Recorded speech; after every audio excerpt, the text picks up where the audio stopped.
Hello friends, welcome back to channel friends. TGE episode 2025 అనగా TS MSET 2025 both engineering stream and agriculture and pharmacy stream వాళ్ళకైతే so మనం చూసుకున్నట్టయితే 15th రోజు అనమాట.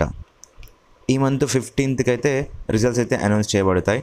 Results వచ్చిన రోజే మనకైతే కౌన్సిలింగ్ యొక్క షెడ్యూల్ అయితే రిలీజ్ చేశారనమాట. కౌన్సిలింగ్ ఇంకా వెంటనే అయిపోతుంది అనమాట. లాస్ట్ ఇయర్ అకాడమిక్స్ లాగా లాస్ట్ వరకు ఉంచకుండా ఫాస్ట్గానే కంప్లీట్ చేస్తారు. ఓకేనా. సో ఈ తరుణంలో ఒకటి ఏంటి అంటే చాలామందికి ఒకటి చెప్పేది ఏంటంటే ఫ్రెండ్స్, మీరైతే మీ యొక్క సర్టిఫికేట్స్ ఏవైతే కౌన్సిలింగ్కి అవసరం అవుతాయో ఆ యొక్క సర్టిఫికేట్స్ అయితే జాగ్రత్తగా సమకూర్చి పెట్టుకోండి. ఎందుకు అనంటే మనకి ప్రతి ఇయర్ ఒకటి జరుగుతుంది ఫ్రెండ్స్. లాస్ట్ మినిట్లో చాలామంది ప్యానిక్ అవేసి సీట్స్ అయితే ఏదైతే రిజర్వేషన్కి తగ్గట్టుగా సీట్స్ ఇస్తారు కదా, అలాంటి సీట్స్ అయితే కోల్పోవడం జరుగుతుందన్నమాట. ఎందుకంటే గవర్నమెంట్ సర్టిఫికేట్స్ కొన్ని ఉంటాయి. ఎంఆర్ఓ ఆఫీస్ దగ్గర నుంచి తీసుకున్నటువంటి caste, income, residence certificate and అలాగే ఈడబ్ల్యూఎస్ సర్టిఫికేట్ ఉన్నాయి కదా.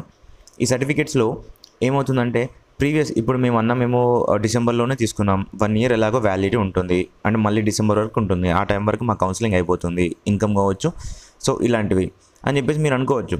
కానీ అది అలా కాదు. సో మీరు 1 year వ్యాలిడ్ అవుతుందని చెప్పేసి అనుకుంటున్నారు కదా. బట్ ఈ కౌన్సిలింగ్ టైంలో వాళ్ళు ఎలా పిలుస్తారంటే ఇది ఉండకూడదు, ఈ యొక్క టైం లైన్ ఉండకూడదు అని చెప్పేసి వాళ్ళు మనకైతే ఇన్స్ట్రక్షన్స్ పాస్ చేయడం జరుగుతుంది.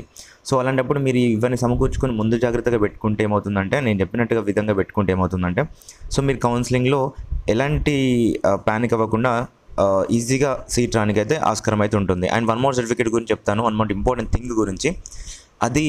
అది కనుక మీది కాకుండా లైక్ మీ సేవలో నుంచి తీసుకున్నట్టయితే కనుక 10,000 రూపీస్ అయితే మీరైతే లాస్ అయితే అయిపోతారనమాట. ఓకేనా. సో అందుకొరకు ఇవన్నీ జాగ్రత్తలు అయితే ఈ వీడియోలో మనం అయితే చూద్దాం ఫ్రెండ్స్. ఇంకెవరైతే మన ఛానల్కి సబ్స్క్రైబ్ అవ్వలేదో ప్లీజ్ సబ్స్క్రైబ్ చేసుకొని పక్కన బెల్ ఐకాన్ ఆప్షన్ పెట్టుకోండి. అండ్ వీలైతే మీ ఫ్రెండ్స్కి అయితే షేర్ చేయొచ్చు. అండ్ ఇన్ఫర్మేటివ్ అనిపిస్తే లైక్ అయితే చేయండి. Friends, let's begin our video. ఇక్కడ మీరు చూసుకున్నట్టయితే కనుక required important documents for counselling అని చెప్పేసి పెట్టాను ఇక్కడ. ఫ్రెండ్స్, ఇందులోంచి ఫస్ట్ సర్టిఫికేట్ కావాల్సింది ఏంటి అంటే ముఖ్యంగా చూసుకున్నట్టయితే మనకి ఎస్ఎస్సి మార్క్స్ మెమో అయితే కావాలన్నమాట. ఓకేనా. ఇది డెఫినెట్గా మీకు మార్క్స్ మెమో అయితే పడుతుంది. ఒరిజినల్స్ ప్రతి ఒక్కటి originals along with that 1 or 2 xerox copies అయితే తీసుకోవాల్సి ఉంటుంది. సో ఇందులో వచ్చేసి నేనేం చెప్తున్నానంటే ఇక్కడ ఎస్ఎస్సి మెమోలో ఎలా ఉందో నేమ్, ఆధార్ కార్డులో కూడా అలానే ఉండాలి. కౌన్సిలింగ్లో వేరే విధంగా ఉంటే కనుక మీరైతే సీట్ కోల్పోతారు. అండ్ మీకు ఫీజు రీయింబర్స్మెంట్ కూడా ఫ్రెండ్స్ గుర్తుపెట్టుకోండి, సేమ్ మీకు ఫీజు రీయింబర్స్మెంట్ కూడా రాదనమాట. ఇక్కడ సేమ్ ఉండాలి. ఆధార్ కార్డులో నేమ్ ఎలా ఉందో ఇక్కడ మీరు చూస్తున్నారు కదా, సంధ్య అనేసి ఉంది కదా, ఇక్కడ కూడా సంధ్య అనేసి ఉండాలి.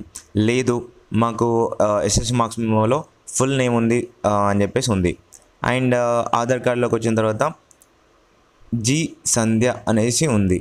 ఓకేనా, జి సంధ్య అనేసి ఉంది. సో ఇలా సర్నేమ్ ఉంది కదా, ఇక్కడ ఒకటే లెటర్ ఉంది, ఫుల్ నేమ్ లేదు. ఇక్కడ ఎస్ఎస్సి మార్క్స్ మెమోలో ఉన్నట్టుగా లేదు.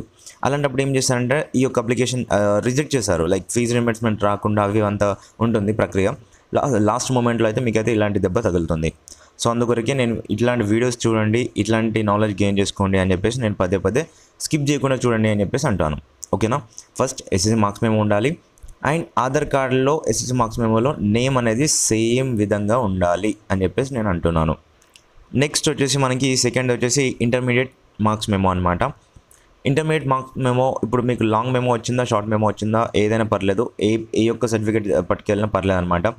ఎలాగో ఇప్పుడు షార్ట్ మెమోస్ అంటే ఫస్ట్ ఇయర్ సెకండ్ ఇయర్ 2 ఉంటే ఆ 2 పట్టుకెళ్ళేసేయండి. అండ్ లేదు మాకు లాంగ్ మెమో ఉంది అని చెప్పేసి అనుకుంటే లాంగ్ మెమో అయినా ఇది లాస్ట్ వరకు మనకి ఎప్పటికైనా యూజ్ అయ్యేది ఇది ఒకటే లాంగ్ మెమోనే. ఓకేనా. సో ఇది కూడా ఒరిజినల్ పట్టుకెళ్ళాల్సి ఉంటుంది along with 2 copies of xerox copies. And మీ యొక్క ట్రాన్స్ఫర్ సర్టిఫికేట్ అనగా టీసీ అయితే డెఫినెట్గా ఒరిజినలే ఉంటుంది. అండ్ మీరైతే ఒక 2-3 కాపీస్ అయితే తీసి పెట్టుకోండి. ఎందుకంటే టీసీ అనేది మీకు మీరు ఎక్కడ చదివినారో లాస్ట్ ఎక్కడ చదివినారో ఆ యొక్క టీసీ మాత్రమే తీసుకుంటారు అక్కడ వ్యాలిడ్గా. ఓకేనా. మీరు కాలేజ్ లెవెల్లో చదివితే కాలేజ్ లెవెల్, లేదంటే ఇంకేదైనా డిస్కంటిన్యూ చేసి వచ్చేస్తే ఆ డిస్కంటిన్యూ చేసినటువంటి టీసీ ఏదైనా వర్త్ అయితే అవుతుందన్నమాట. టీసీ అనేది ఒరిజినల్గా ఉంటుంది. మీరైతే ఒక 2-3 కాపీస్ తీసుకొని ఒక కాపీ మీ ఇంట్లో పెట్టేసుకొని 2 sets ఆఫ్ కాపీస్ తీసుకెళ్ళాల్సి ఉంటుంది కౌన్సిలింగ్కి. ఓకేనా. అండ్ ఫోర్త్ డాక్యుమెంట్ మనకి కావాల్సింది ఏంటి అంటే 6th క్లాస్ నుంచి 12th క్లాస్ వరకు స్టడీ సర్టిఫికేట్స్ అనగా బోనఫైడ్ సర్టిఫికేట్స్ అనమాట. బోనఫైడ్స్ అంటాం చూడండి, 6th నుంచి 6th, 7th, 8th, 9th, 10th, 11th, 12th అనగా ఒకటి ఏంటంటే కొంతమంది వచ్చేసి 6th నుంచి డైరెక్ట్ 10th వరకు ఒకే స్కూల్ చదువుతారు. అలాంటి వాళ్ళకి ఒకటే సర్టిఫికేట్ ఇస్తారనమాట. అందులో మెన్షన్ చేసి ఇస్తారు 6th నుంచి 10th క్లాస్ వరకు ఇక్కడే చదివాడు అని చెప్పేసి టైం పీరియడ్ కూడా పెట్టేస్తారు ఇయర్ టు ఇయర్. లేదు కొన్ని వేరే డిఫరెంట్ స్కూల్స్లో మేము మారామన్నా అని చెప్పేసి అనుకుంటే ఏ స్కూల్లో ఏ క్లాస్ వరకు చదివారో అన్ని సర్టిఫికేట్స్ అయితే మీరు దగ్గర పెట్టుకొని ఉండాల్సి ఉంటుంది. ఓకేనా. లాస్ట్ ఇంటర్మీడియట్ ఎక్కడ చదివారో ఆ యొక్క సర్టిఫికేట్ కూడా మీకైతే కావాల్సి ఉంటుంది. ఓకేనా. ఇవి ఫస్ట్ ఇయర్ సెకండ్ ఇయర్ ఒక్క దగ్గర చదువుంటే ఒకటే ఇస్తారు సర్టిఫికేట్, మీరు గుర్తుపెట్టుకోండి. స్టడీ కమ్ కండక్ట్ సర్టిఫికేట్ అని చెప్పేసి కూడా అంటారు. అండ్ అవి బోనఫైడ్ సర్టిఫికేట్స్ అండ్ టీసీ ఇవన్నీ అయితే పెట్టేసుకోండి. ఇప్పుడు అసలు కథ మొదలు. ఇన్కమ్ సర్టిఫికేట్లో మనం చూసుకున్నట్టయితే కనుక ఇన్కమ్ సర్టిఫికేట్ అయితే డెఫినెట్గా మనకు వచ్చేసి మీ సేవలో అప్లై చేసుకోవాలి. అండ్ తహసీల్దార్ ఆఫీస్ లేదా ఎంఆర్ఓ ఆఫీస్ అనేది ఉంటుంది. అక్కడికి వెళ్ళి మీరు ఈ యొక్క సర్టిఫికేట్ అయితే టైప్ అయితే చేయించుకోవాల్సి ఉంటుంది. ఇందులో అయితే మీ యొక్క ఇన్కమ్ వచ్చేసి 2 lakh బిలో ఉంటే మాత్రం మీకు ఫీజు రియంబర్స్మెంట్ వస్తుంది. అండ్ ఈ యొక్క ఇన్కమ్ సర్టిఫికేట్ వచ్చేసి ఎప్పటి నుంచి అయితే కౌన్సిలింగ్ తీసుకుంటారనేసి మనం మాట్లాడుకుంటే కనుక 1/1/2025 అనగా January 1st తర్వాత తీసినటువంటి ఇన్కమ్ సర్టిఫికేట్ మాత్రమే వ్యాలిడ్ అవుతుంది. లేదు 31st Decemberకి తీసుకున్నామన్నా అని చెప్పేసి మీరు అనుకుంటే కనుక అది వ్యాలిడ్ అవ్వదు. కౌన్సిలింగ్ కొరకి ఈ యొక్క ఇన్కమ్ సర్టిఫికేట్ అయితే క్రూషియల్ రోల్ ప్లే చేస్తూ ఉంటుంది. నెక్స్ట్ వచ్చేసి ఇంపార్టెంట్ డాక్యుమెంట్ ఏంటి అంటే ఈడబ్ల్యూఎస్ సర్టిఫికేట్ అనమాట. ఈడబ్ల్యూఎస్ సర్టిఫికేట్ అంటే ఎకనామికల్ వీకర్ సెక్షన్ వాళ్ళకి, ఎవరైతే ఓపెన్ కేటగిరీ అంటే ఓసీ కేటగిరీ స్టూడెంట్స్ ఉంటారో వాళ్ళకి సంబంధించినటువంటి ఈడబ్ల్యూఎస్ సర్టిఫికేట్ అనమాట.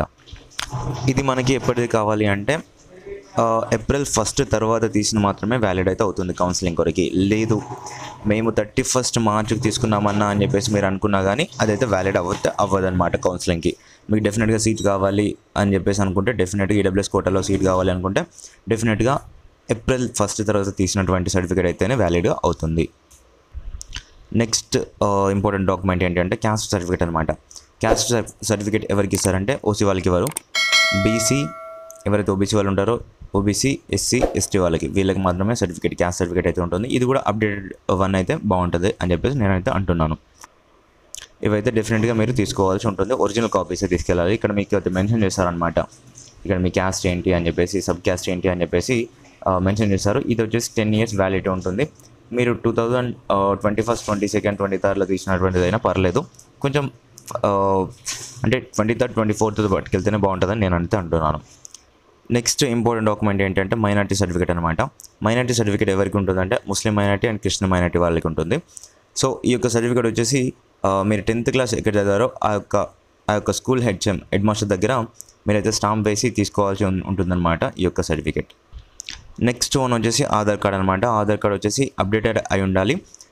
నేమ్ షుడ్ బి క్లియర్, అంటే ఎస్ఎస్సి మార్క్స్ మెమోలో ఎలా ఉందో అలానే క్లియర్ కట్గా నేమ్ అయితే ఉండాలి. లేదు అనేసి అనుకుంటే ఇప్పుడు చేంజ్ చేసుకుంటే మనకి 10 to 15 days అయితే పడుతుంది. లేదు మా దగ్గర ఈ యొక్క ఈడబ్ల్యూఎస్ సర్టిఫికేట్ కావచ్చు, మీ సేవకి సంబంధించినటువంటి ఇన్కమ్ సర్టిఫికేట్ కావచ్చు, క్యాస్ట్ సర్టిఫికేట్ కావచ్చు, ఇవేవి లేవు అనేసి అనుకుంటే కనుక అవి కూడా ఇప్పుడు అప్లై చేసుకుని మీకు 10 to 15 days అయితే టైం అయితే పడుతుంది. సో మీరైతే అప్లై చేసుకుని పెట్టుకుంటారని చెప్పేసి ముందుగానే వీడియో అయితే చేసి పెడుతున్నాను ఫ్రెండ్స్ నేను. ఇక్కడ చూసుకున్నట్టయితే కనుక పీడబ్ల్యూడీ సర్టిఫికేట్ అనగా ఫిజికల్లీ హ్యాండిక్యాప్డ్ డిజబిలిటీ స్టూడెంట్స్ ఎవరైతే ఉంటారో వాళ్ళకి సంబంధించినటువంటి ఈ యొక్క సర్టిఫికేట్ అయితే తీసుకోవాల్సి ఉంటుంది. ఈ యొక్క సర్టిఫికేట్ మీరు వచ్చేసి మీ డిఎంహెచ్ఓ ఎవరైతే డిస్ట్రిక్ట్ మెడికల్ హెల్త్ ఆఫీసర్ ఉంటారో వాళ్ళ దగ్గర నుంచి తీసుకోవాల్సి ఉంటుంది. నెక్స్ట్ మనందరికీ తెలుసు ఎంసెట్ హాల్ టికెట్ అయితే తీసుకోవాల్సి ఉంటుంది. ఎంసెట్ హాల్ టికెట్ డెఫినెట్గా తీసుకోవాల్సి ఉంటుంది. ఇది కలర్ సర్టిఫికేట్ అయితే పట్టుకెళ్ళండి. అండ్ దాంతోపాటుగా ఎంసెట్ ర్యాంక్ కార్డ్ వచ్చేసి ఎందులో పడితే అందులో చేసింది కాదు, మీకు ఒరిజినల్లీ టేకెన్ ఫ్రమ్ వెబ్సైట్ నుంచి మాత్రమే ఈ యొక్క మన TGEPSET 2025 అని చెప్పేసి వెబ్సైట్ ఉంది కదా, అందులో నుంచి తీసినటువంటి ఎంసెట్ ర్యాంక్ కార్డ్ అయితేనే వర్త్ అయితే అవుతుంది, ఇక్కడ వ్యాలిడ్ అయితే అవుతుంది. అదే పట్టుకెళ్ళండి ఓకేనా. 2-3 sets ఆఫ్ కాపీస్ అయితే పట్టుకెళ్లాల్సి ఉంటుంది. నెక్స్ట్ లాస్ట్ వన్ వచ్చేసి మనకి డెబిట్ కార్డ్ అనమాట. ఈ యొక్క డెబిట్ కార్డ్ ఎందుకన్నా ఇది ఒక సర్టిఫికేట్ అని చెప్పేసి మీరు అనుకోవచ్చు ఫ్రెండ్స్. ప్రతి ఇయర్ అందరూ ఫేస్ అవుతుంది ఏంటి అంటే మనకి ఏమవుతుందంటే మీరు కనుక మీ సేవల్లో ఈ యొక్క మనకి కౌన్సిలింగ్ టైంలో పే చేయాల్సి ఉంటుందన్నమాట. ఒక 10,000 అదనంగా పే చేయాల్సి ఉంటుంది. ఆ యొక్క 10,000 వచ్చేసి మీరు కనుక వెళ్ళి మీ సేవలో పే చేయండి అని చెప్పేసి అన్నారనుకోండి, ఈ యొక్క 10,000 పే చేసినటువంటి 10,000 గవర్నమెంట్ మళ్ళీ మనకు వేస్తుంది అనమాట. ఎప్పుడు ఎలా వేస్తుంది, ఏ యొక్క డెబిట్ కార్డ్తో పేమెంట్ చేస్తారో ఫస్ట్ ఆ యొక్క డెబిట్ కార్డ్కి మళ్ళీ రిటర్న్ అయితే వేస్తుంది. సో మీరు ఇన్ కేస్ మీ సేవ వాళ్ళతో వేశారనుకోండి, ఆ మీ సేవ వాళ్ళకి ఈ 10,000 వెళ్ళిపోతుంది అనమాట. వాళ్ళు మళ్ళీ స్టేటస్ చెక్ చేసి మరీ మీకు ఇవ్వరు, ఇబ్బంది అయితే అవుతుంది. కాబట్టి ప్రతి ఇయర్ చాలా మంది స్టూడెంట్స్ అయితే ఇలా ఫేస్ అయ్యి డబ్బులు అయితే పోగొట్టుకుంటున్నారు. అందుకొరకంటే నేనేమంటున్నానంటే మీరు మీ యొక్క పేరెంట్స్ది కావచ్చు, మీ యొక్క రిలేటివ్స్ కావచ్చు, మీ యొక్క బ్రదర్ కావచ్చు, సిస్టర్స్ కావచ్చు, ఎవరిదైనా పర్లేదు డెబిట్ కార్డ్తో పేమెంట్ అయితే చేయాల్సి ఉంటుంది. ఆ పేమెంట్ ఎప్పుడు చేయాలి, ఏంటి, ఎలా చేయాలి అని చెప్పేసి నేనైతే మీకు ఎక్స్ప్లెయిన్ అయితే చేస్తాను అప్కమింగ్ వీడియోస్లో. ఓకేనా? సో ఈ యొక్క డెబిట్ కార్డ్ పేమెంట్స్ ఏవైతే ఉంటాయో అవి మీవై ఉండాలి అని చెప్పేసి నేనైతే అంటున్నాను. ఓకేనా ఫ్రెండ్స్? ఇంతే ఈ video. Thank you for watching this and please share it with your friends. And ఇంకా ఎవరైతే మన ఛానల్కి సబ్స్క్రైబ్ చేసుకోలేదో